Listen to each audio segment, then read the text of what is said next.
right, good morning. I'm Daniel Cox, a senior fellow at AEI and the director of the Survey Center on American Life. I'm excited to welcome you all today to the release of the latest American Family Survey, a project of the Wheatley Institute at Brigham Young University, BYU's Center for the Study of Elections and Democracy, and the Deseret News. Paul Edwards, the director of the Wheatley Institute, will introduce the project, and Chris Karpowitz, the co-director of BYU's Center for the Study of Elections and Democracy, will provide a brief overview of the survey findings. After the presentation, each of our panelists will have an opportunity to offer a brief response, and then we'll move into questions. I have quite a few. At the end of our discussion, we'll have time for the audience to ask some questions as well. Before turning it over to Paul, I want to quickly introduce our panel. So first, Richard Reeves is president of the American Institute for Boys and Men, which he founded in 2023 to raise awareness of the problems facing boys and men and to advocate for effective solutions. He was previously a fellow at the Brookings Institute and author of Boys and Men, Why the Modern Male is Struggling and Why It Matters and What to Do About It, which was named the Book of the Year by The Economist and The New Yorker. Next, Isabel Sawhill is a senior fellow in economic studies at the Brookings Institute. Her work focuses on fiscal policy, economic growth, poverty, social mobility, and inequality. She's the author of a number of books, including most recently Forgotten Americans, An Economic Agenda for a Divided Nation, Generation Unbound, Drifting into Sex and Parenthood Without Marriage, and Creating an Opportunity Society. Isabel and Richard published a project together in 2020 titled A New Contract for the Middle Class that was focusing on lifting up middle-class Americans. And lastly, Brad Wilcox is a non-resident senior fellow at AEI and professor of sociology at the University of Virginia, where he directs the National Marriage Project. He's a senior fellow with the Institute for Family Studies, and additionally, he's an author of When Marriage Disappears, The Retreat from Marriage in Middle America, and the forthcoming Get Married, Why Americans Must Defy the Elites and Forge Strong Families and Save Civilization, which is coming out early next year. And with that, I will pass on to Paul.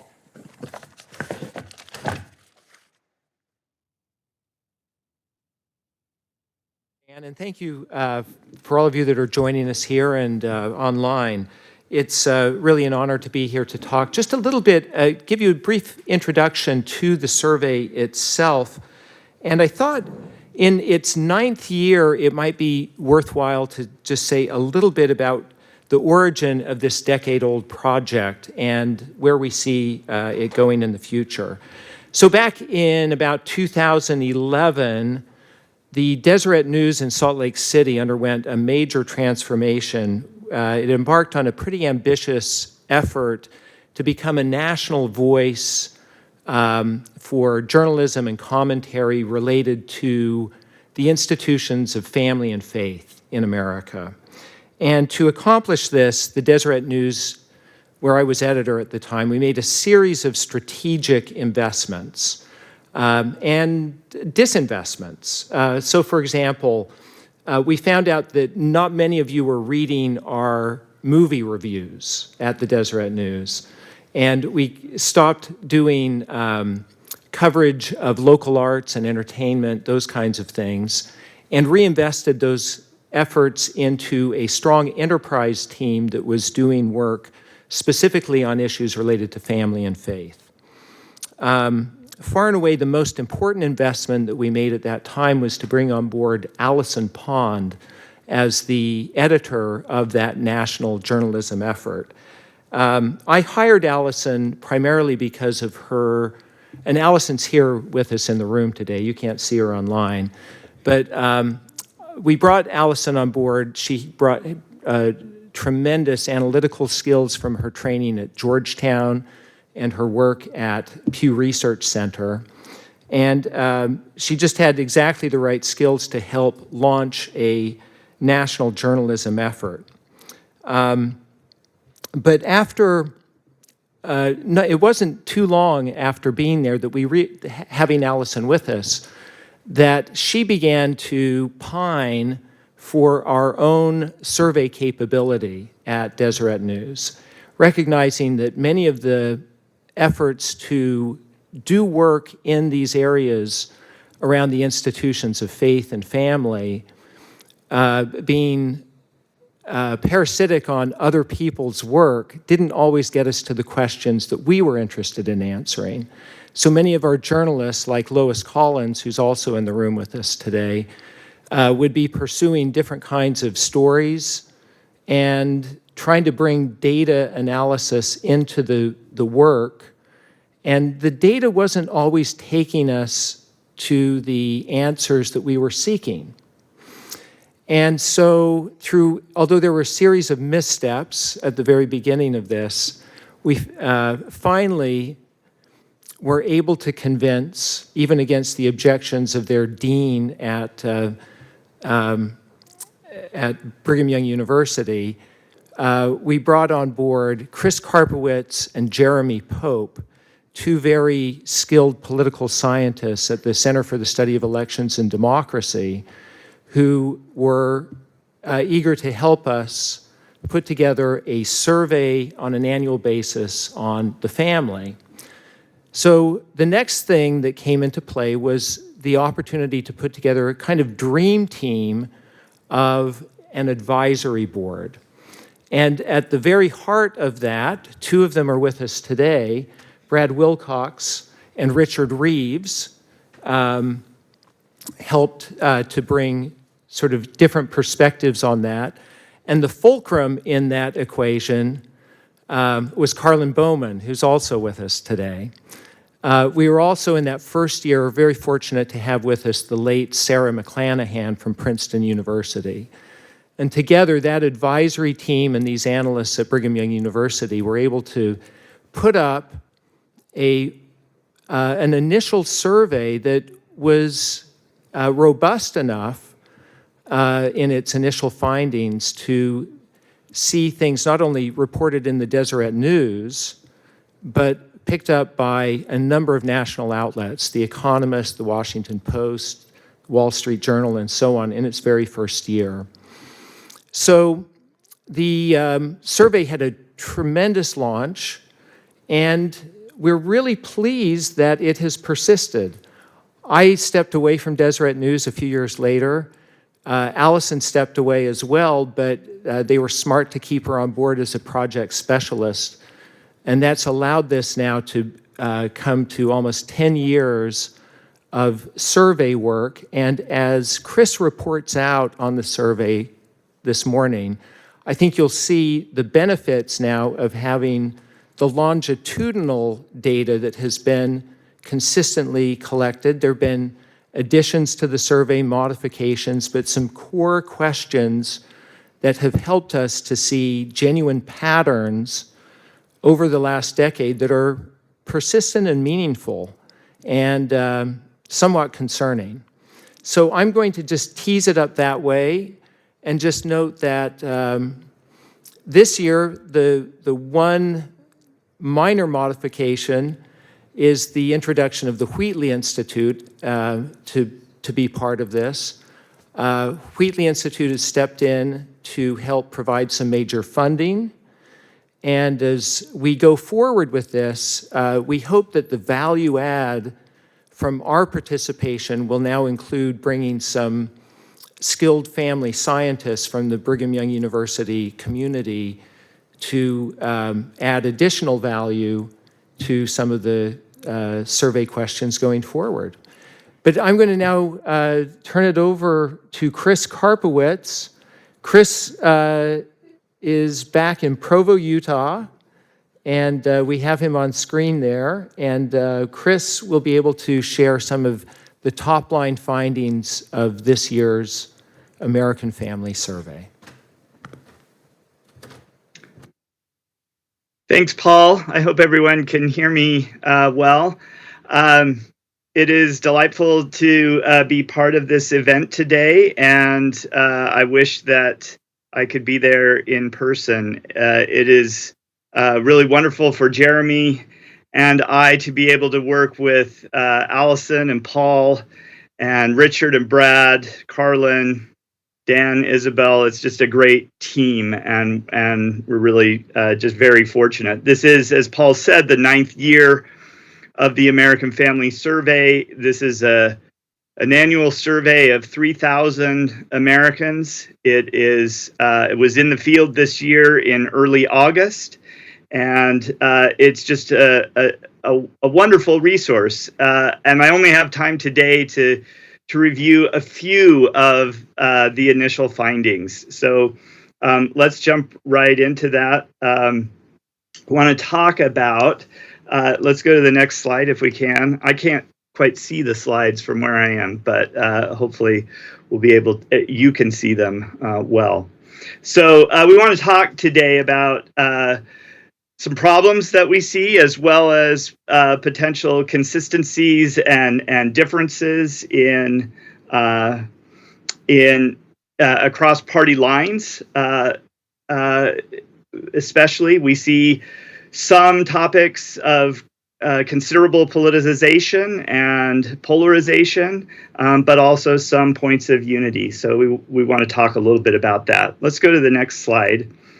One of the things that we did this year was to experiment with some new ways of exploring the most important problems or challenges facing families. So we've been asking that question for a while, and we continue to ask it in the way we've been asking it for the past 9 years. But we also experimented with some new ways, trying to refresh our curated list of potential problems and challenges. And so 2,000 of the respondents saw this new question about important challenges facing families.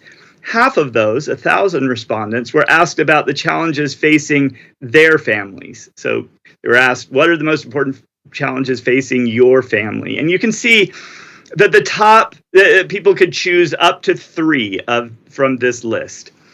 And the most commonly chosen item was mental or physical health struggles, followed by difficulty finding quality family time, and high work demands and stress on parents, as well as the costs associated with raising a family. So that sort of cluster of concerns rose to the top, at least among those who were asked about their family.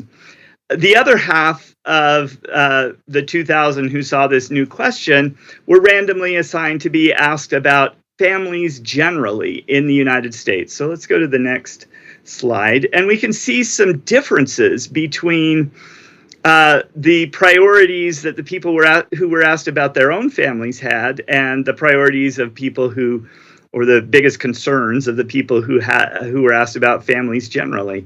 Those who were asked about their own families were more concerned, or a greater percentage of them chose concerns about mental and physical health struggles or difficulty finding quality time, and to a lesser extent, tension or disagreement between family members.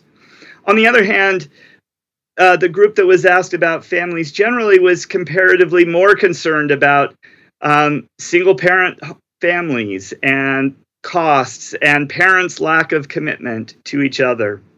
Let's go to the next slide. We can see that, and this slide is a little bit complex, but I want to just talk you through it a little bit. Here we're looking at the partisan differences. So the differences between Republicans and Democrats, self-identified Republicans or Democrats, in their concerns. And we look at the partisan differences in both the families generally condition and in the your family condition. And the thing I want you to notice here is that in the your family condition, there are very few really politicized concerns, or there's very little polarization. People tend to agree about the biggest concerns facing their families when they're asked to think about their families. So there aren't big differences between Republicans and Democrats. And you can see that in the pastel sort of purple going down the center, the circles down the center. Very, very few differences. On the other hand, there's considerable political polarization when Americans are asked to think about families generally. Democrats are more concerned about mental and physical health struggles, stress on parents, and costs, while Republicans are more comparatively a lot more concerned about social media and video games, the lack of religious faith or church attendance, and children growing up without two parents in the home. So we think that difference between the polarization we see when people are asked to think about the American family sort of generally, or families generally, and the lack of polarization that we see when people are reflecting on their own family is an interesting insight and an important insight. Let's go to the next slide. We also asked our respondents this year to think about the most important problems or issues facing teenagers in America today. And again, respondents could choose up to 3. And you can see that far and away, the biggest concerns that Americans had was about mental health, including suicidality and the overuse of technology, to a lesser extent bullying. Things like work opportunities or pornography or sexual activity were less of a concern for most Americans. Let's go to the next slide. Again, though, we can see some partisan differences here. Democrats, when they were asked to think about the problems facing teens, were comparatively more concerned about the pressure to succeed, about mental health and suicidality, and about relationships between family members.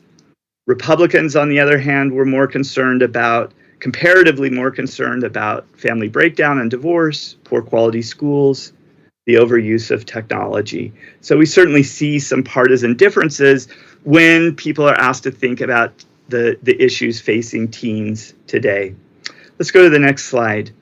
One of the consistent things that we've been doing over the course of the American Family Survey is thinking about the economic challenges facing families. If we go to the next slide, one of the things that we've been worried about and asking about for some time now is the percent of individuals experiencing an economic crisis. And a crisis includes things like not eating because you couldn't afford food, or not paying the full amount of an important bill, borrowing money to pay bills, or moving in with others because of financial problems. Those kinds of issues. So here we're just looking at the percent of individuals who experienced a crisis over time. And you can see that, interestingly enough, that percentage dipped during the pandemic, perhaps as a result of government aid that was given during those years. And it is, as that aid goes away, the percent of individuals experiencing crisis is increasing again, and it's increased in 2022 and again in 2023. Those increases are large in some cases. All groups, all income levels are reporting increased levels of crisis. And you can see that among Americans making less than $40,000, we're about at 50% experiencing a crisis. So that's up almost 10 percentage points from 2021. Let's go to the next slide. And you can see that that one of the worries here, especially among those who are experiencing crises or who are at low levels of income, is inflation. There's been lots of talk about a soft landing and about our ability to weather inflation. It's still a big concern for many American families, and especially for those at the lower end of the income scale. Let's go to the next slide. We also asked this year about social media. This has been an issue we've tried to ask about in various ways over the years, and this year we asked parents, if we go to the next slide first, what social media platforms do your children have access to? And you can see here that the most common responses to that were Instagram and TikTok and YouTube, to a lesser extent Facebook. But overall, nearly all, 96% of parents with children ages 10 to 18 report that their children have access to at least one social media platform. Let's go to the next slide. And parents are worried about those platforms and what's happening on those platforms. And they are desirous of some level of government regulation of those issues. Nearly 7 in 10 say they want some form of government regulation. However, we see a big mismatch between that desire for government solutions of some sort. Exactly what those solutions are, I think parents are less certain about when we tried to ask about those specifics. But we also asked whether they are placing any restrictions at all on their children's use of social media. We asked parents of children ages 10 to 18 whether they're placing restrictions. A third say they don't have any restrictions at all. And there's a kind of mismatch between the worries that parents articulate and their own behavior in terms of supervision and restrictions. About 28% of parents who worried about inappropriate content online placed any restrictions at all on their children. So again, there's a kind of mismatch between the worries and the actual behavior of parents, at least that they report to us on this survey. There's a desire for some level of government regulation, but a lot of uncertainty about exactly what that regulation should look like. And frankly, just sort of less involvement in using the restrictions and the parental controls that are currently available. Let's go to the next slide. Another issue that has been in the news a lot, affecting American children and American families, is what's happening in schools. And so we asked this year a variety of questions about schools. Let's go to the next slide.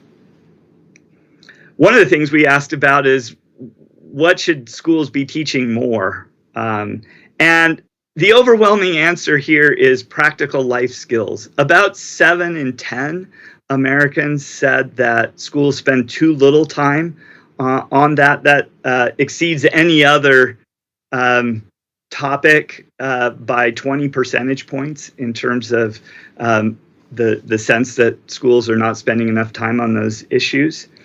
Let's go to the next slide. There are differences, again, and sometimes really profound partisan differences in the desire to spend more time on certain issues. These are the partisan differences in the percentage reporting that schools spend too little time on each topic.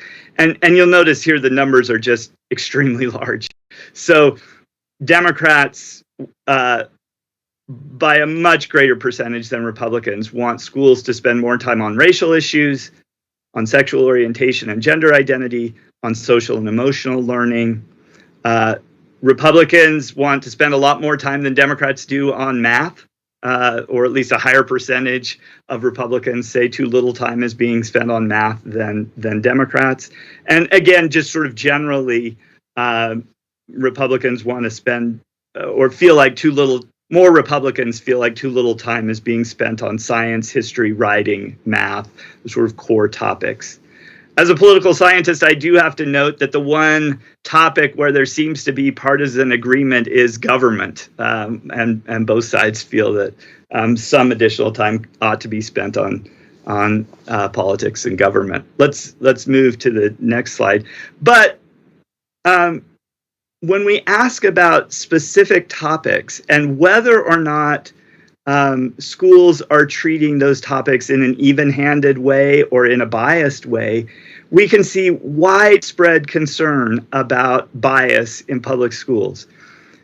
Republicans tend to be somewhat more concerned than Democrats, but you can see that majorities of Democrats are concerned about bias in topics like LGBTQ content, sex education, race and racism. Of course, the direction of the bias is very different. Of the concern about bias is very different between Republicans and Democrats. But you can see that there's concern on both sides of the aisle about that issue. Even a third of both Republicans and Democrats are concerned about bias in topics like how to write a good essay, which we think is interesting. Let's go to the next slide. A lot has been made in the media lately about the availability of books in school libraries and in the school curriculum. And so one of the things we asked about, in addition to asking about topics, was the process by which decisions about books in schools should be made. And we asked about who should have the final decision-making power here. Should it be parents or a committee of parents? Should it be school administrators or teachers? That could be the school librarian or the principal or the school board, but administrators. And we asked about state government. The least popular option among every group was state government. People prefer these decisions to be made closer to home by more local decision makers. And you can see that for every group except conservative Republicans, a majority feels like decisions should be made by school administrators, whether that's teachers in the classroom or librarians or the school board. The exception to this is conservative Republicans who want to empower parents. But I just note that they are the outlier group there. Every other group, the majority prefers that those decisions be made by school administrators. Let's go to the next slide. We asked about a variety of different topics. One of the topics we asked about was sex education. And we asked what should be part of a comprehensive sex education curriculum in the public schools. A couple of things to notice here. One, very few people think that sex education should not be taught in schools. That's true regardless of partisanship. And two, there is some level of consensus about what should be taught. Personal hygiene, disease prevention, healthy relationships, human anatomy, family planning. On almost all of those issues, we see healthy percentages across the political aisle agreeing that those ought to be part of a comprehensive sex ed curriculum. There's a little less agreement about consent in romantic relationships, which was sort of surprising to us, although maybe that's covered in sort of healthy relationships, which does have sort of more widespread agreement. So even though sex education is a controversial issue, there are elements of it where people on both sides of the aisle agree this should be part of a comprehensive sex ed curriculum. Let's go to the next slide. And I'm just about wrapping things up because I want to get to questions here. A couple of things that we asked about regarding abortion that I think are unique to this survey. One, we asked, should abortion policy be made at the national level or the state level? You can see in the past year, there's movement among Republicans and independents and weak Democrats in favor of a national solution as opposed to state-based solutions. We think that's interesting. The only group that moves in the opposite direction, but only weakly, is strong Democrats. Let's move to the next slide. We also asked how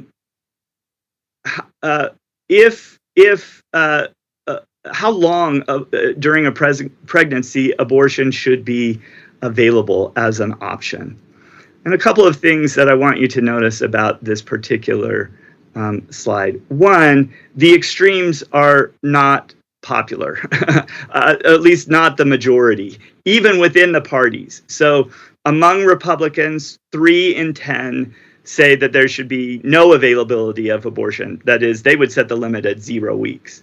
But on the other end of the spectrum, only about 12% of Democrats say that abortion should be available through the course of an entire pregnancy, up to 40 weeks.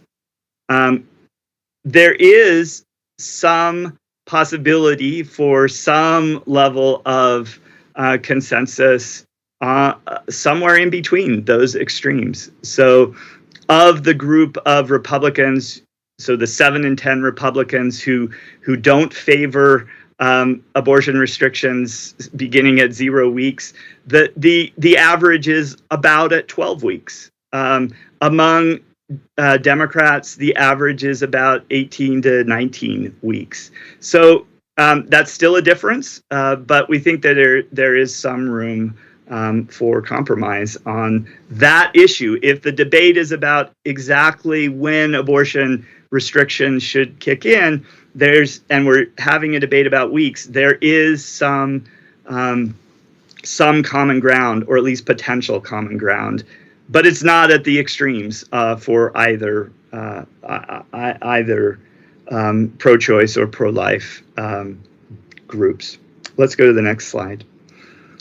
We do see, as you've already seen, there are some concerns about politicization, and we've seen partisan differences generally. But there's also the beginnings, at least we think, of concern about politicization of the idea of the family itself.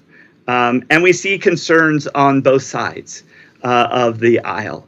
So one of the things that we see is that the rate of people in our survey over the course of the years who report being currently married has declined across almost every group. The rate of people saying they are currently parents has not changed. So that's interesting. A survey like this might not be the best way to, or at least there are limits to a survey like this in its ability to say something about fertility. But in addition to those things, so sort of declining report of marriage, increasing or no change in level of children, we also see change in support for the idea of marriage. So we've been asking these questions about whether marriage is old-fashioned and out of date or not since the beginning of the American Family Survey. And you can see here in this slide that there is some change in both directions among various groups. The thing that we would point out is the biggest change in softening of support for the idea of marriage has come among people who are themselves very likely to marry. So people of incomes over 120,000, people with a college degree. We also see some concern among Democrats, so softening among Democrats generally, although not every group within the Democratic coalition is moving in that direction, but generally some softening in support for marriage or the idea of marriage. We think that's concerning. On the other hand, on the right, we see some concerns as well in terms of willingness to fund families with public programs, especially those at the low end of the income spectrum. And we see that unwillingness to fund, even as we've already shown that the number of economic crises among American families is increasing. Now, there are principled reasons on both sides of the aisle why people might have those attitudes, but we do see some storm clouds in terms of a potential coalition to strengthen families. And we see some increasing politicization of that idea. So if we'll just go to the last slide, and I'll wrap up here. Are there areas of agreement? Yes. There's concern that schools are biased, although disagreement about the direction of the bias. Agreement that schools should teach more basic skills. Potential agreement in terms of areas of compromise on the issue of abortion policy. Areas of disagreement, well, when we think about families generally, as opposed to our own families, there's disagreement about the problems facing our families or facing the family. There's concern relative to elites about inflation. And finally, as I've noted, we think there are at least some storm clouds or some potential worries about a coalition in support of families as an institution. Again, the AFS is a very large and rich resource. We hope that you'll delve into it yourself. These are just some very quick highlights of some key issues that emerged this year. Thanks again, and I look forward to the conversation.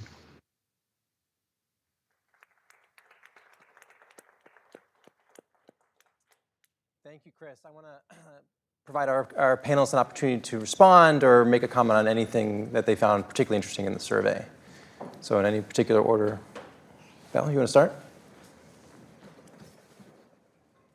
Would you like me to start? Sure. Oh, okay, sorry. Well, first of all, congratulations to all of you who worked on this. Chris, that was a fantastic summary. And I think having this kind of data is extraordinarily valuable.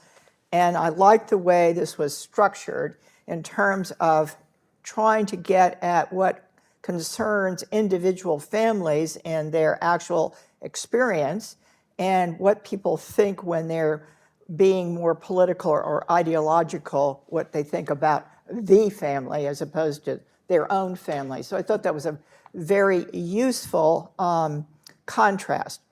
Now, in terms of the big issues, the ones that I really picked up on and wanted to discuss just a little bit more, one is the social media issue, and the other is what I would call the time squeeze on families.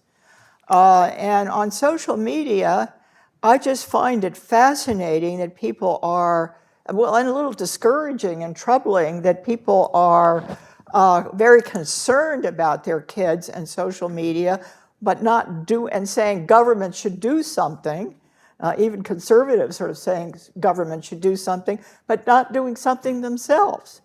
And I suspect that's because they feel either overwhelmed by the technology, or they're afraid that their kids are going to be disadvantaged with their friends and in their community if they're not involved. But it seems to me there's some fairly straight, and the solutions just don't seem to be out there, or at least known or discussed by the average person. And it seemed to me there are several very simple things that we should be talking about and parents should be thinking about. One is limits on the age at which you get a social media account. And people have been talking about that, and I think the biggest issue there is how do we enforce that? And it occurs to me we enforce this with drinking and driving and voting and many other areas, and we surely could figure out how to enforce it in this area. The second thing, which is even simpler and which some schools are beginning to do, is to say no cell phones in school. Even if you're allowed to bring your cell phone to school, you've got to put it away during the day. And my son teaches high school right now, and he's driven crazy by the use of social media during class time. So I think we need more discussion there. Second point, the time squeeze. And maybe I'm going on too long here and should let others get in. But when Richard and I wrote the little book that was mentioned at the beginning about a new contract for the middle class, one of the things we emphasized was not just that families lack income and what they need to have a decent life materially, but also that they really lack time. And we call that for short the time squeeze. And it's mostly because so many people are working now, especially so many women. And they are half of all payrolls now, almost half of the labor force. Most middle-class families are dependent on two earners, and those parents are having a really rough time, and I think that comes out in this survey, of reconciling the demands from work and the demands of taking care of a family. And we did some focus groups, and our focus groups showed that some of the mothers, during the focus group was done during the pandemic, and some of the mothers who we expected to say, oh, the pandemic is horrible and I'm hating this and I'm having to, take care of my kids because daycare is closed and school is closed, et cetera.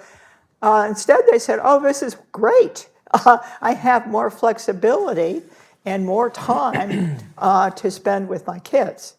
So, there are ways to doing this, and I kind of like to think that now that the pandemic has disrupted working lives as much as it has, now obviously it's mostly disrupted where people work, They're now much more able, some of them at least, to work at home.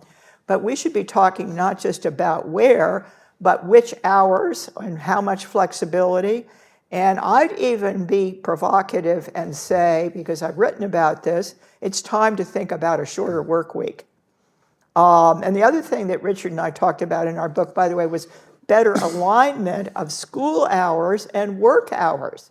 You know, school hours are still organized around the time when we had an agricultural economy, which was like 100 years ago.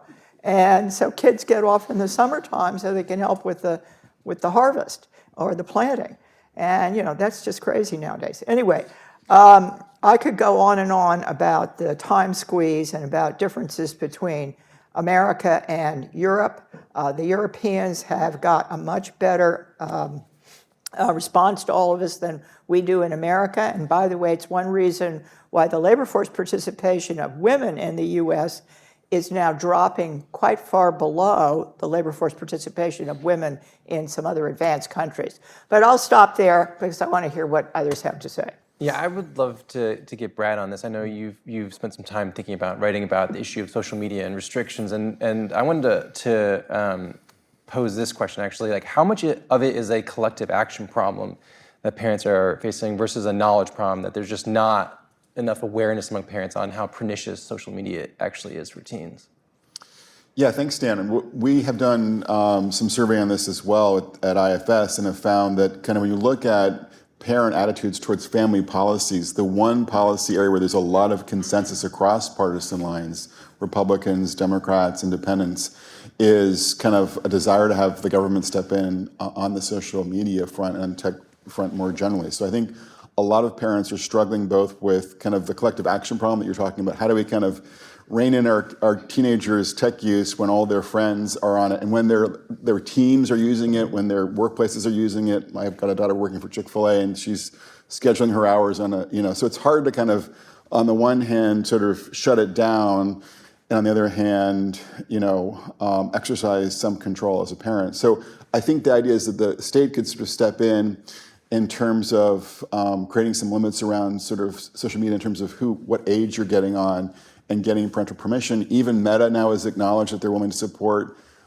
measures that would basically give parents permission when it comes to kids 16 and under. I'd prefer 18 and under as sort of the standard. And of course, Utah, as many people here know, has kind of been leading out in passing age verification measures that'll go into effect in a few months here on social media. And there's now going to be probably a push to implement some kind of policy for the devices themselves, to kind of basically for kids, because Apple and Google know kind of the age of the kids. We could begin to kind of just assume that it's like a rated G, basically standard for the devices themselves as the standard, and basically make them less accessible to stuff that's more toxic, shall we say? So, anyways, I think there is difficulty parents experience in terms of navigating the technology and also the social pressure, and looking for the state to kind of come in here and help out with this sort of social problem. Sure, I'd love to get you involved here. So do you have any sort of perspective on social media or the time squeeze that Bell mentioned? A few things. I mean, I don't know how you want to construct this, but just on the social media point specifically, I think I had an interpretation issue there. There's 2 points. One is it going to happen through government regulation? Mm-hmm. And as Brad says, we're seeing a really strong move on the side of conservatives towards government power in recent years, which wasn't true before. Whether it will be government power that does it or social norm change, I don't know. If Jonathan Haidt gets his way, then it'll become a social norm not to give your kid a smartphone until, say, high school, right? Is it going to be a normative shift that's kind of led by parents and other people, public intellectuals, or will it be the strong hand of government? I don't know. But the second thing is there is a slight problem, and I bet Chris might respond to this, but the interpretation of that question is really hard for me because the age range in question is 10 to 18.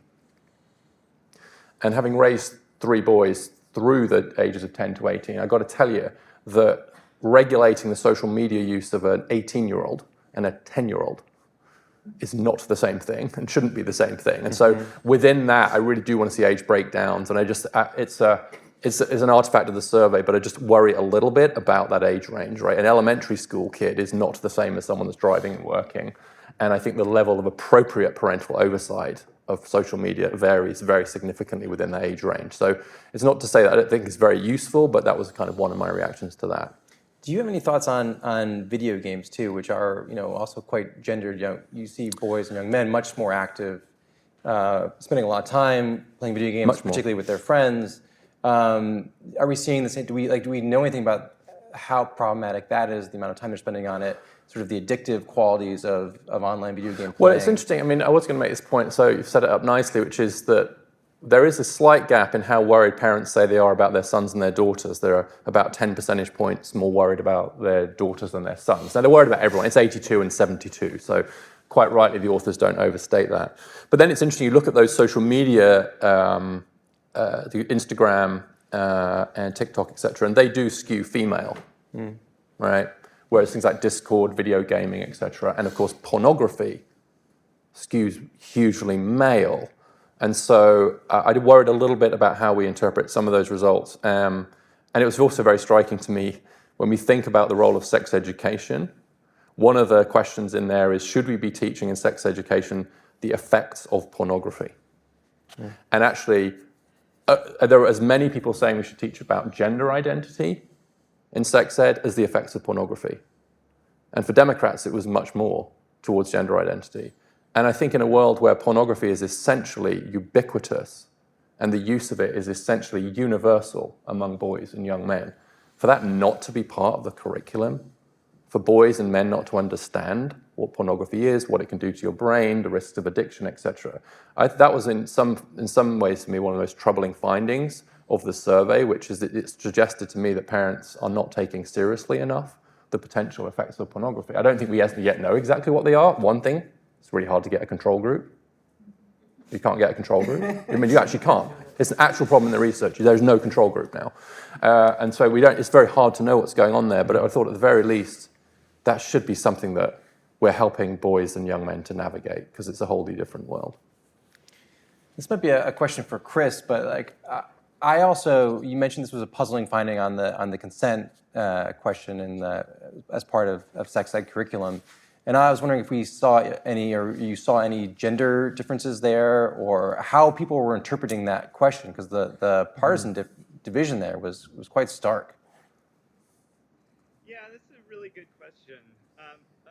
I'll say just once in response to Richard's concern about 10 to 18-year-olds, we agree. Like, there are differences between trying to parent an 18 or 17 or an 18-year-old and a 10-year-old. And so part of that is just a challenge in terms of the nature of this particular survey and having enough parents with children somewhere in that age range. So I think there are other tools that we might use to look more carefully at the differences between what's happening at the top of the age range and what's happening at the bottom.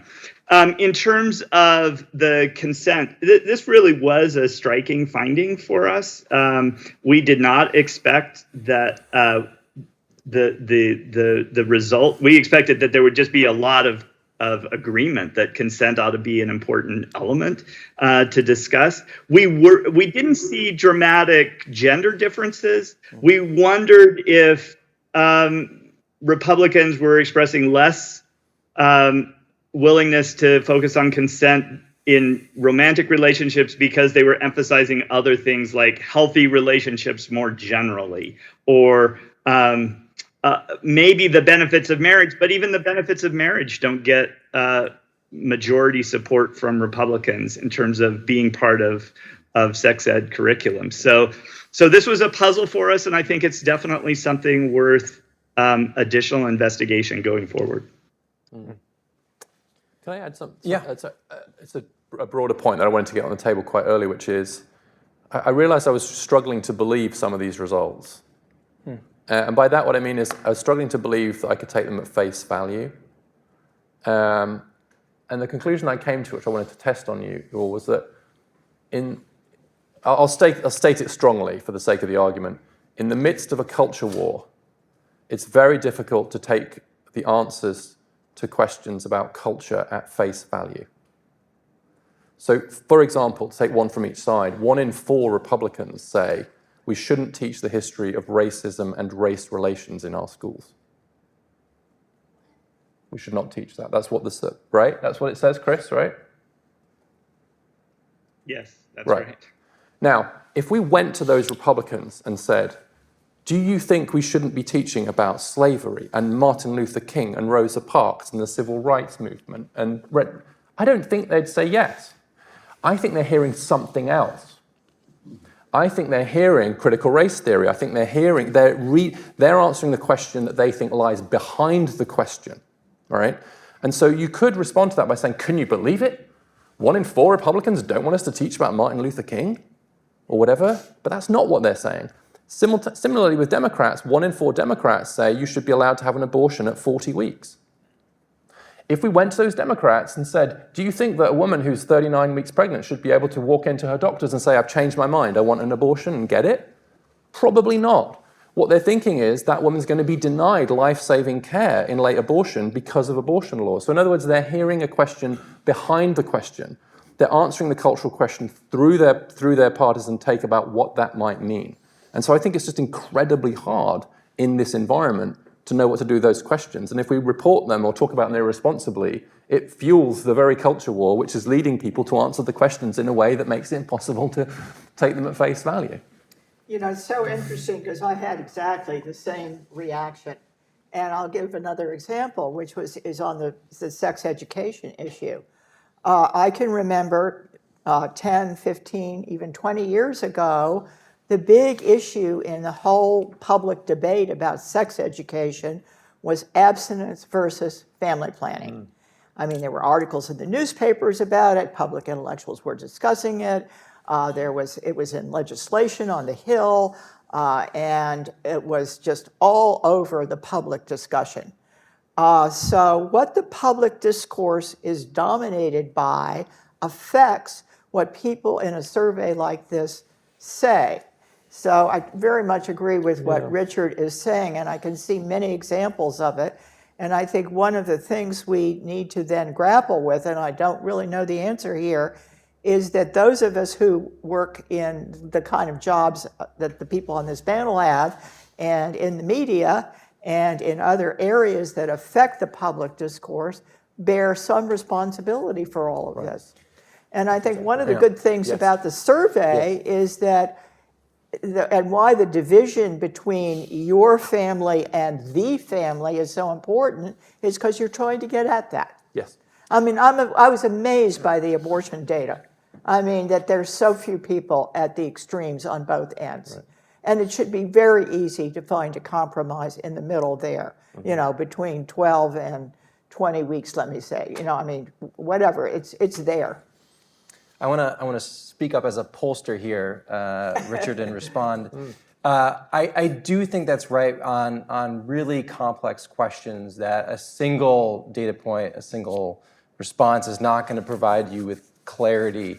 Particularly something on abortion. I've written about this pretty extensively, that if you look at qualitative data, right, so where you take the time to talk with someone for 60 minutes on this topic, you get to a very different place than you ask them a 4-part, should abortion be legal in all cases, you know, most cases. And Absolutely. So it takes a number of different questions to sort of fully flesh out someone's attitudes on these questions. We've even asked Americans, do you think abortion is a simple issue or a complicated matter? And most Americans say it's complicated. Sure.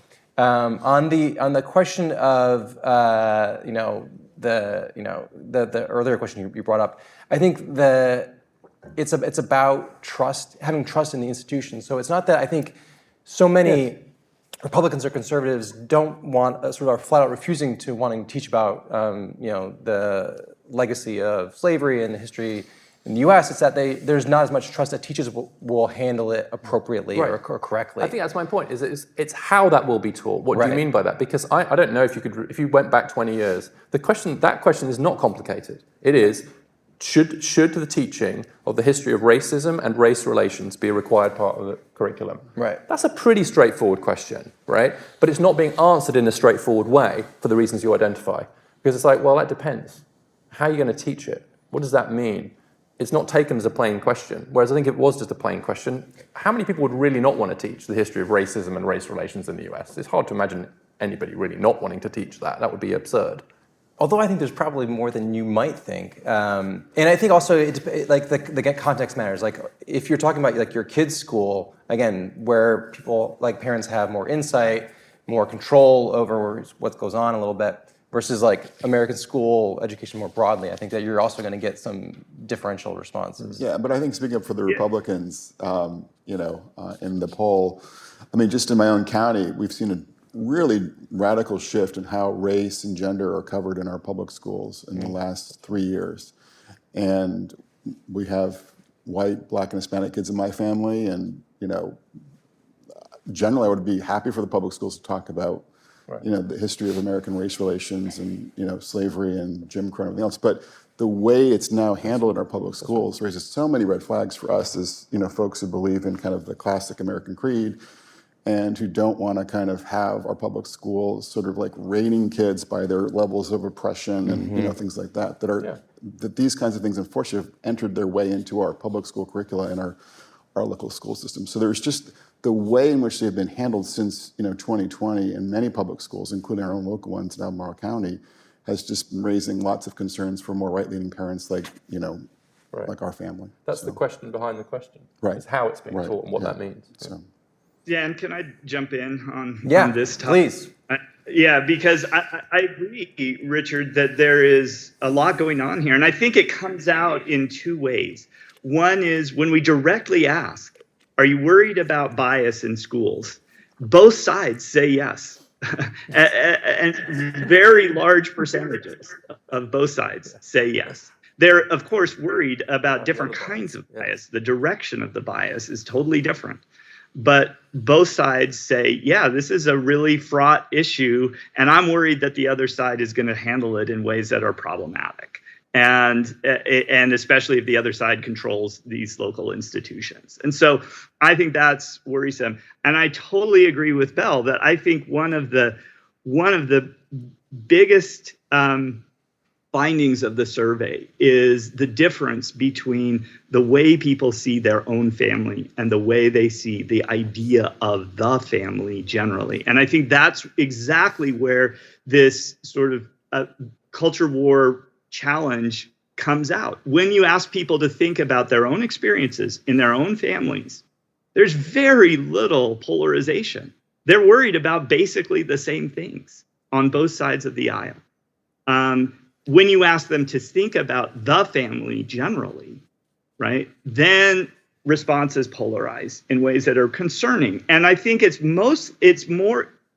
especially concerning when that kind of culture war rhetoric has the potential to undermine the things that really do support families and that would help families at all income levels and all different kinds of families. So to the extent that those culture war tensions undermine the very institution that we're talking about, I think that is when we get especially worried. And that's sort of the storm clouds of politicization that Jeremy and I see in this survey that we worry about. And we see increasing storm clouds over the last 9 years. But I think, Chris, I would definitely agree with sort of your description here in the main. I think it's important to sort of understand that this idea that there's sort of like this culture war out there when it comes to family, and it doesn't really connect to the real world experiences of ordinary people, which in some ways I think is sort of how you could read this survey, doesn't kind of actually match the reality when it comes to the issue of marriage, right? And so what we're seeing today, I've got this book coming out on marriage with HarperCollins for Valentine's Day, and I initially wanted to kind of break up kind of my groups of folks who are succeeding at marriage by ethnicity and class and religion.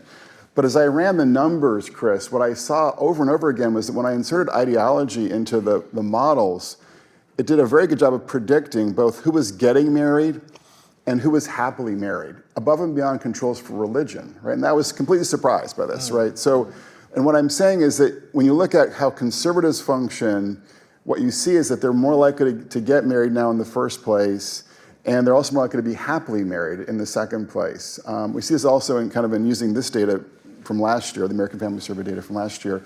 There's a new piece too that came out from Gallup that shows that when it comes to parent-child relationships, basically there's a J curve where the most liberal parents report reasonably high levels of teen parent quality relationships, but the more conservative and very conservative parents report the highest levels. And we see the same thing when it comes to women's marital quality. So ideology is not just sort of this sort of abstract sort of culture war thing that exists, at Fox News and MSNBC.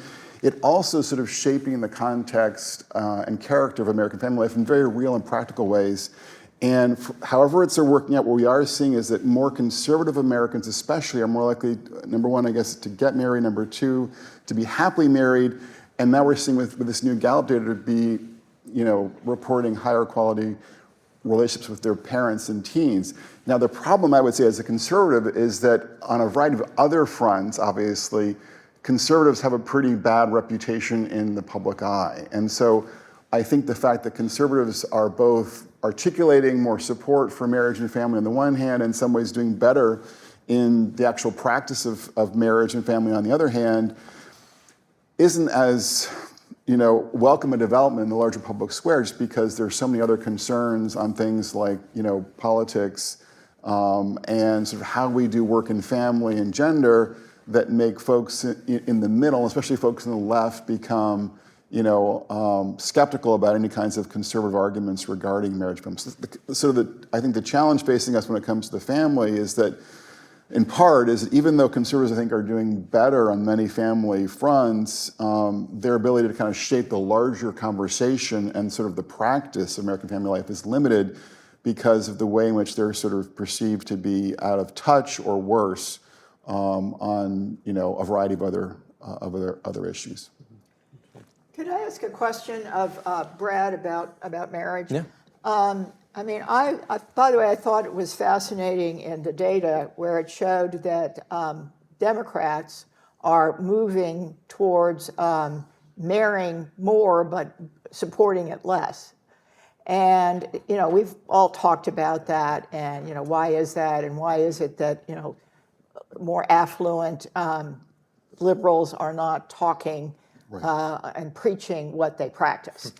And I've always found that very interesting. But my sense is that we're moving into a world where everybody cares about stability.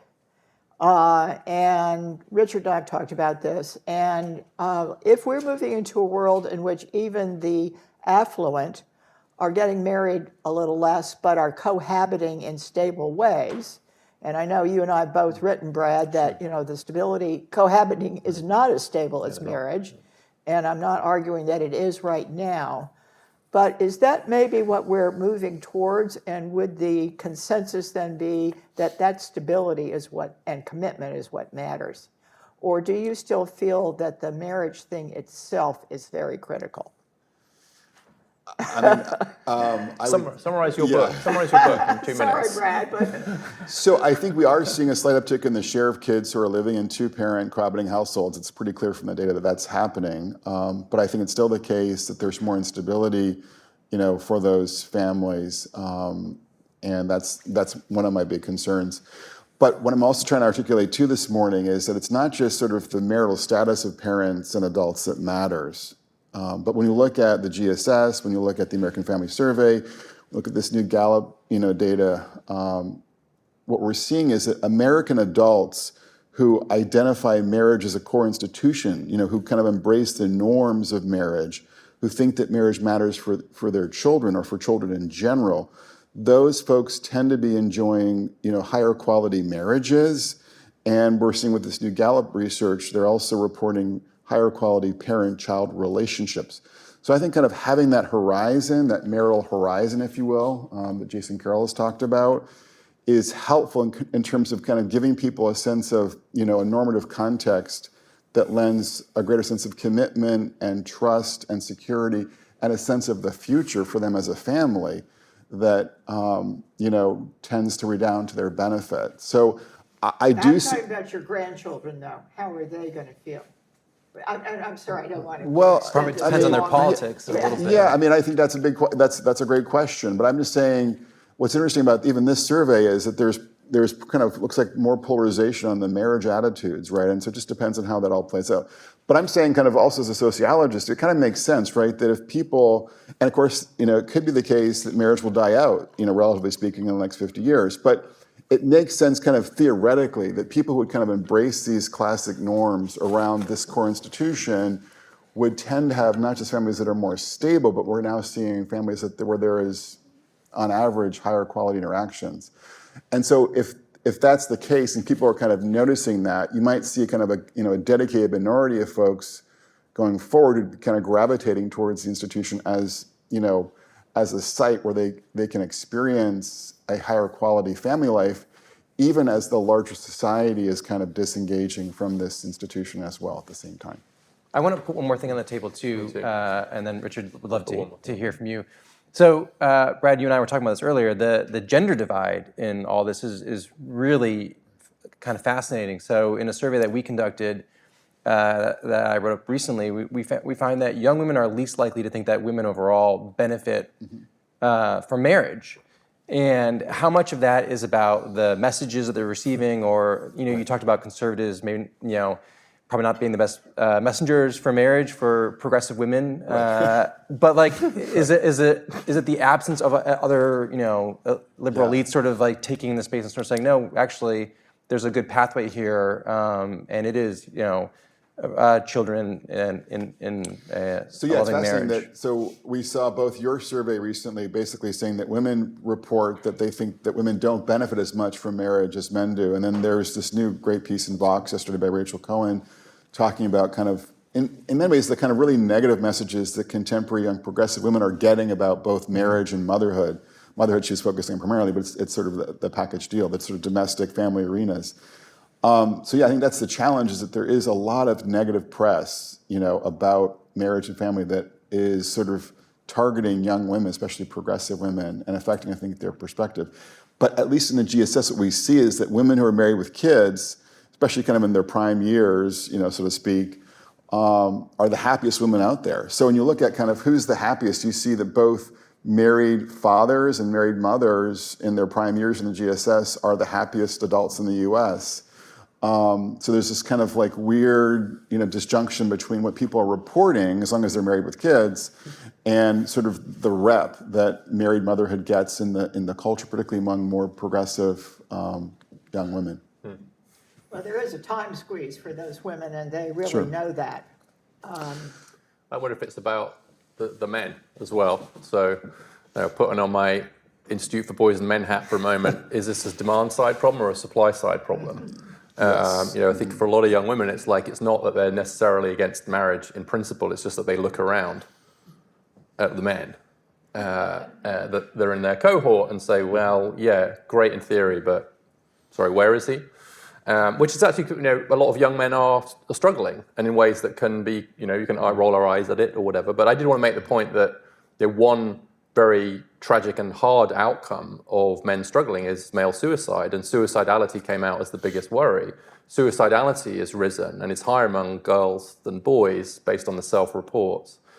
Suicide itself is 4 times higher among boys and young men than among girls and young women. And among young men between 15 to 24, it's risen by 1/3 just since 2010. So we're seeing a really significant rise in suicide among young men, which is obviously a very tragic and rare, fortunately still rare, expression of what I think is a genuine sort of what I call the malaise, the male malaise. And so that's, if you have a marriage market, to sound like an economist for a moment, there's both supply and demand. But you probably want to go to questions, but I want to put one more thing on the table, because it was probably the thing that jumped out of the survey most at me, and it hasn't been mentioned yet. I don't think Chris mentioned it in his summary unless I missed it, which is the incredible partisan divide on the question of fertility. So the question is, on average, we're having fewer children per woman, or whatever. Chris will tell us the exact quote, but I think it's a very well constructed, straightforward question, which is, we're having fewer children on average per woman. What do you think? Positive, negative, don't know.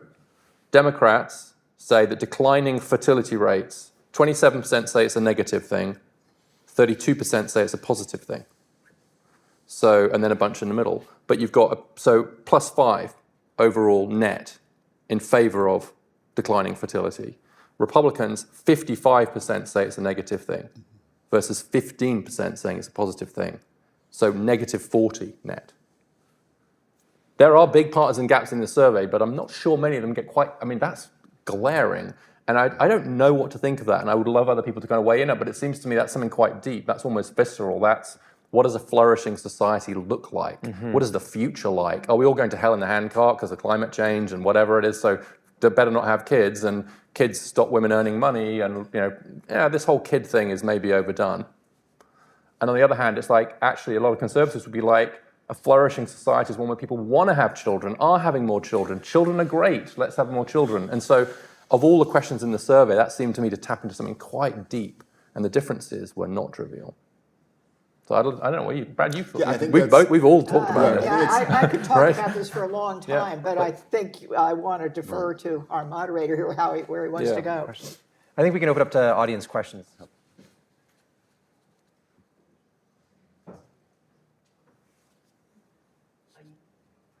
Is that microphone? Are you asking for? Yes, sir.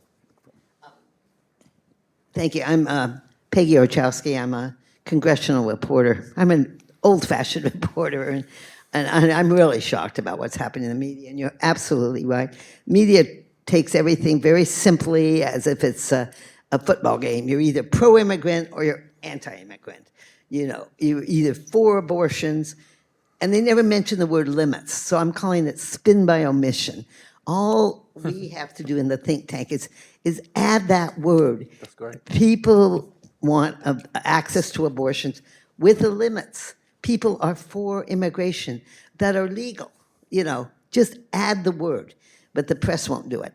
But my main concern here is these surveys, and I went to the Brookings one. It's very interesting how different it is.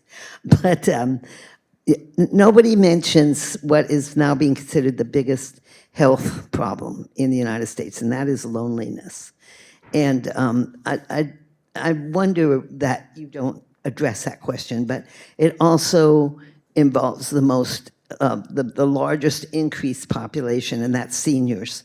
And Isabel, you mentioned the magic word grandparents, and they are completely missing from your family surveys, your family, and from families. And more grandparents are being alienated when you don't have children. You deprive the grandparents.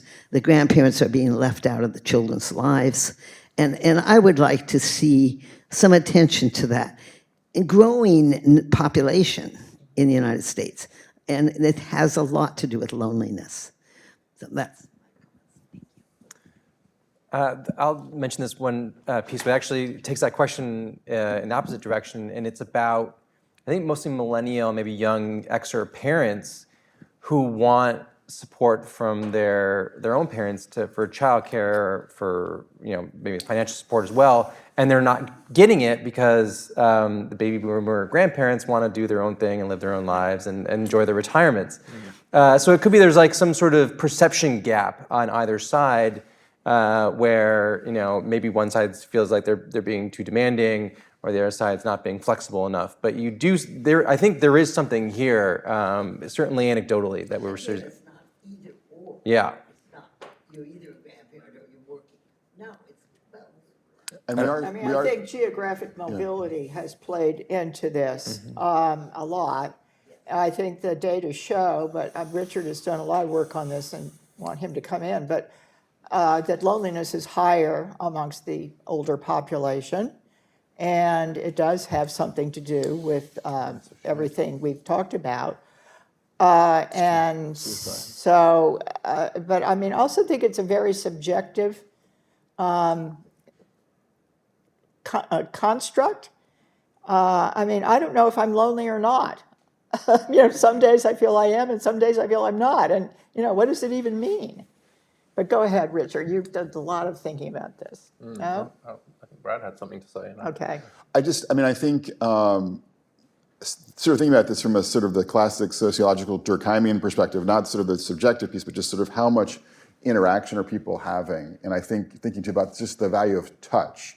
I mean, my kids often will spend Sunday afternoon watching a movie with their, with my in-laws, their grandparents, and there's just something about them just sort of sitting on the sofa, watching, something on the Hallmark Channel together that's just very powerful, I think, for everybody involved. And it's about, that touch and that social connection as well.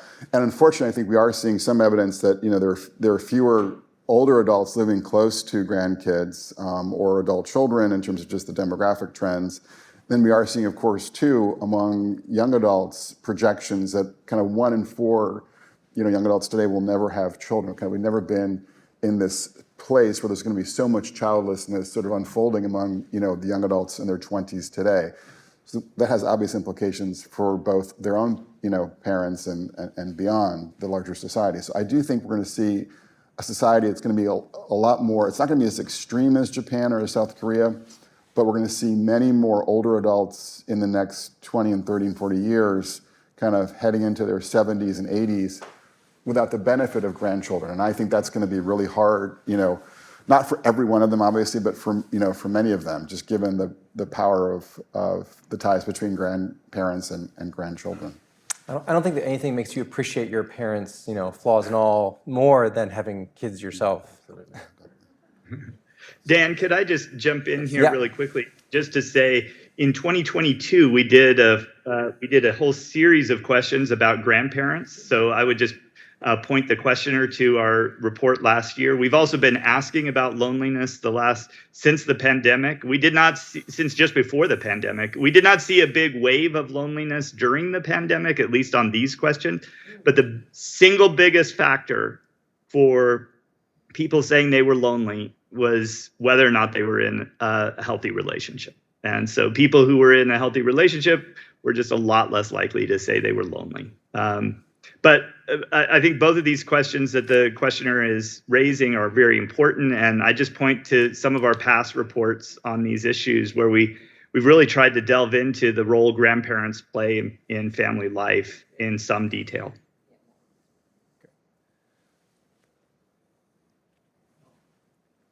Hi, my name is Carl Pulzer, and I do a lot of work on the bottom half of the income spectrum and their needs.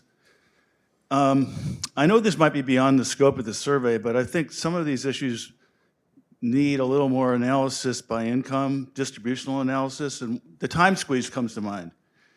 So, there was a statement about during the COVID years, some of the women really liked it because they had a lot more time. Well, that's going to be a lot different for people that can work at home and people that have to go out and work 2 jobs on the front lines. So my concern is kind of, as a policy advocate, that policy analysts and policy makers tend to come up with solutions based on people like themselves in the same situation. So we need to think more about people at the front lines. Question. Couldn't agree more. Yep. I refer you to Belle Sawhill's previous 30 years of work, including Forgotten Americans, actually. I think that's a great place to start. Dr. Myrtle Alexander, Institute for Academic Management. I wanted to ask a question to Brad regarding your studies and your books that are coming out and how much you pay attention to or you focus on the welfare system in America and how that contributes to the lack of marriage and because it discourages the male figure in the home. And then also then to Richard, because of that scenario, how in America there are so many initiatives and incentives for women and so fewer for men. So how should we address those issues? Thank you. So on the first question, we have been kind of detailing what we call marriage penalties in many of our means-tested programs and policies, like for instance Medicaid, and how probably in the late 60s and 70s and maybe even 80s, they hit sort of in a sense poor families harder, whereas today they've kind of moved up the income ladder, hitting working class families now, folks with incomes between say 30 and 60 or 25 and $60,000 a year for their household income. And to kind of just give you a concrete example, my wife and I were having dinner 3 weeks ago in Charlottesville, and I was at a dinner actually about marriage. The waitress heard the topic and then mentioned to me after dinner that she and her husband were actually not married. They had 2 kids together, in part because she's on Medicaid and the kids are on Medicaid. And if they were to get married and combine their income, they would lose access to Medicaid. And I heard the same kind of story from another couple in the area a little while ago. So that's just an example of how this plays out in practice. So I think the challenge is just the way in which our means-tested programs are set up means that for some, particularly working class couples like this woman in Charlottesville and her family, it makes more financial sense for them not to get married legally. And that, I think, then has a kind of a subtle effect on sort of the character and quality of their relationship, and their sort of kids' perception of it as well, sometimes as well. So I would advocate for measures to raise the threshold for our means-tested programs so that they're double for married families with kids under the age of 5 is one way to address that challenge facing working class. And just to kind of give you a sense of the numbers there, my colleague Wendy Wang did a survey of upper income and lower income Americans. So for the lower income Americans who were not married, about 10% of them said that was a factor in explaining why they were not married. So that gives you just sort of one data point about how this plays out in the real world. I think there's strong agreement across party lines or partisan lines that the welfare system and other systems shouldn't economically disincentivize mothers and fathers from living together and raising their children together. Sometimes the question becomes, does that mean marriage or not? But nonetheless, I think it's hard to argue that there should be an economic disincentive for parents to live together. That said, I don't think that the main economic shift that might underline some of the changes in marriage patterns, and here I'd refer to Melissa Carney's latest book, The Two-Parent Privilege, is the rising earnings of women. So whilst we can focus on welfare system, it's not for nothing that women's earnings have risen very significantly over the last 40 years, and thank goodness for that. But it does mean that the economic balance between women and men has dramatically shifted in a way that the women's movement hoped that it would. So I think that's a much bigger economic driver of what's happening in the quotes marriage market than welfare is. They're both economic, but I'd say that. And then the second question, men, well, the American Institute for Boys and Men is the youngest think tank represented on this panel. We're only 3 months old. Bell's is 100 years old, my former place. But it is the only and first think tank that is focused on the problems of boys and men. You can see our work at aibm.org. We've just gone live with pieces from Jonathan Haidt and others on suicide.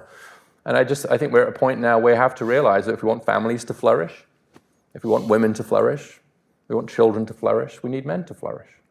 And that it's a big lacuna right now in public policy and a victim of the culture war. And so that's the work we're trying to do. So I'd encourage you to check out our work.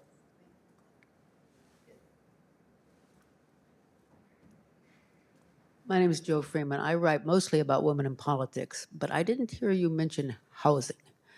And I've gone to a lot of the AEI events on housing, and I would guess that the unavailability of multi-bedroom housing at a reasonable price is a major deterrent to having more children. And yet I didn't see any of that in your surveys or in your discussion. I can address that based on some other work that I've done. And that is about a year ago, I did an analysis of the cost of raising children in the typical middle-class family in America. And we it turned out to be roughly $3,000. No, excuse me, $300,000. Yeah. I always get that wrong. Not counting college or other education expenses. But what was interesting was when you broke that down, what was the most expensive cost of raising children? And it was childcare, but second on the list was housing. And, it varies obviously from family to family, but just on average, housing was definitely a big part of it. Because when people have children, they feel they need more space, understandably. I would just say multi-bedroom housing is going down. Is it? Based on what I've learned from going to other AEI events, so that even if you could afford a 3 or 4 bedroom place, it's harder to find.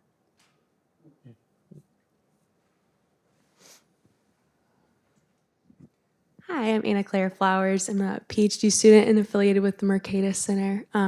But going off of this question right here, I was just curious, the breakdown of costs. So one of the concerns facing families was costs of raising kids. And if this isn't included, maybe you could direct me to all of your best sources on kind of that breakdown. But also, I was curious for future reference for the survey, it would be really interesting to see that own family versus all families cost burden. So maybe my own childcare costs are lower because I'm more integrated in, or have family members around or something. But what's my perception of how that's facing all families based on kind of how the media is treating it? Because it's one of those things that's termed a crisis. And I'm just really curious I'm looking into if it really is. So that would be great. And yeah, just that question of cost breakdown in the survey for you, Chris, maybe. Yeah, we don't break down. This is a great question, and I think it's an idea for the future for us is to have people break that down and to tell us exactly what costs they're concerned about. In terms of the own family versus families generally, a higher percentage mentioned costs when talking about families generally, which was interesting, I think. Although, on the other side, it was really more about the time crunch that Isabel was talking about, right? It's, when you think about your own family, you're more concerned about finding quality time, disagreements with family members, those sorts of things. So I think this is an area where there are great possibilities for further exploration. In past years, we've asked people who are single about what they feel like they need in order to get married. What would they need economically to get married? And people tend to set that bar pretty high. A lot of people say, well, I need to own my own home first before I can even think about getting married. There are generational differences in those sorts of things. But in general, I would say I really like the idea of us breaking down the exact costs that people are thinking about when they think about their own families, or when they think about families generally. I would just throw one last thing on the table and ask how much is cost a deterrent for people having larger families? What does the research actually show here? Well, there is that famous study, isn't there, that when Massachusetts introduced the car seat law, the number of people having a third child went down because you can't fit the car seats in, which is really nice, like difference. But look, I think, for what it's worth, I think that the main issues around fertility, marriage, having kids, how many kids, are not largely economically explicable. I think people with an economics mindset tend to look to economics, but I think they're much more about culture, identity, aspiration, sense of self. That's a kind of socially conservative take, if you like, but it's not that economics doesn't matter. But I think we look in vain for really strong economic explanations for what's going on to the family, honestly. But I think there's an interaction. I don't disagree. Yeah. Go ahead, Brad. I was just saying, there's an interaction in terms of, you do see like that, the cost of housing, do kind of condition, like, so maybe if you're more conservative and more religious, living in the DC suburbs, you might have 3 kids. But if you were living in, kind of rural Texas, you might have 5 kids. So there's an interaction. I think my only point is I think that's more at the margins. I don't think it's the main reason. Mm-hmm. It occurs to me there's another cultural issue here, and I'm now basing this on my advanced age because I can remember what things were like for young parents 40, 50 years ago. And what I noticed that's changed is that back then, parents were not as greedy about spending time with their children or as worried about it. They allowed their children a lot more independence. They didn't sacrifice their social life for their children. And some of the loneliness we're seeing may even be related to the fact that if you spend all of your time with your children when you're prime age, and then they leave the nest, you haven't made that many friends. And as you get older, it is more difficult to make friends. And I see you nodding about that. And I'm very, very struck by how much that social norm has shifted. In other words, the time squeeze has something to do about changes in parenting norms. Yeah. All right. I think with that, we're out of time. Please give a round of applause for our presenter and panel.